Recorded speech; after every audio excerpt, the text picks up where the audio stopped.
രാത്രി 10 മണി. റെയിൽവേ സ്റ്റേഷനിലെ platform number 3 അന്ന് അസാധാരണമായി നിശബ്ദമായിരുന്നു. അവസാന ട്രെയിനിനായി കാത്തുനിന്നത് അവൾ മാത്രമായിരുന്നു, ആതിര. കൈയിലൊരു ചെറിയ ബാഗ്, കണ്ണുകളിൽ ഒരുപാട് പറയാതെ പോയ വാക്കുകൾ. ഞാൻ, സിദ്ധാർത്ഥ്, അവസാന ട്രെയിൻ പിടിക്കാൻ വന്ന ഒരാൾ. അവളെ ആദ്യമായി കണ്ട നിമിഷം എനിക്ക് തോന്നി, ചില പരിചയങ്ങൾ യാദൃശ്ചികമല്ല. കാത്തിരിപ്പ്. ട്രെയിൻ വൈകി. മണിക്കൂറുകൾ പോലെ തോന്നിയ ചില മിനിറ്റുകൾ.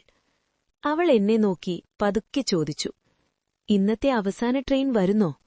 ഞാൻ പറഞ്ഞു, വരും, കുറച്ചു വൈകി. അവൾ ചിരിച്ചു. ആ ചിരിയിൽ ഒരു വിഷാദമുണ്ടായിരുന്നു. സംഭാഷണങ്ങൾ. ട്രെയിൻ എത്താൻ സമയമെടുത്തു. നമ്മൾ സംസാരിച്ചു. എവിടെ പോകുന്നു, എന്തിനാണ് പോകുന്നത്? അവൾ പറഞ്ഞു, ഈ നഗരത്തിൽ എനിക്കാരുമില്ല. ആ വാക്ക് എന്റെ നെഞ്ചിൽ നിലച്ചു. ഞാൻ പറഞ്ഞു, ഇനി നീ പോകുന്നിടത്ത് ആരുമില്ലാതിരിക്കില്ല. അവൾ എന്നെ നോക്കി. ആ നോട്ടത്തിൽ ഒരു ചോദ്യമുണ്ടായിരുന്നു. ഒരുപാട് അടുത്തത്. സ്റ്റേഷൻ ലൈറ്റുകൾ മങ്ങിയപ്പോൾ നമ്മൾ തമ്മിലുള്ള ദൂരം കൂടി മങ്ങിയിരുന്നു. അവൾ പറഞ്ഞു, എനിക്ക് പെട്ടെന്ന് ആളുകളെ വിശ്വസിക്കാൻ പറ്റില്ല.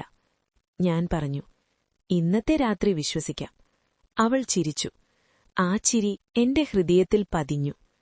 വേർപാട്. ട്രെയിൻ എത്തി. ശബ്ദത്തോടെ. അവൾ എഴുന്നേറ്റ് ബാഗ് എടുത്തു.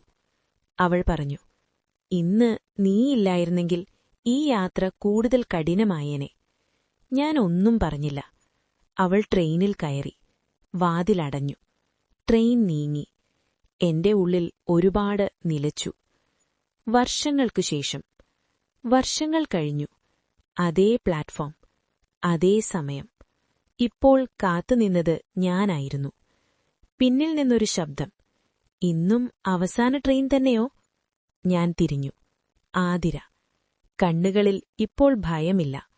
അവൾ പറഞ്ഞു, ഈ തവണ ഞാൻ പോകുന്നില്ല. പ്ലാറ്റ്ഫോം വീണ്ടും ഒരു പ്രണയത്തിന്റെ സാക്ഷിയായി. അവസാനം. ചില പ്രണയങ്ങൾ ഒരു യാത്രയിൽ തുടങ്ങും. അവസാനം ജീവിതം മുഴുവൻ ഒപ്പമുണ്ടാകും.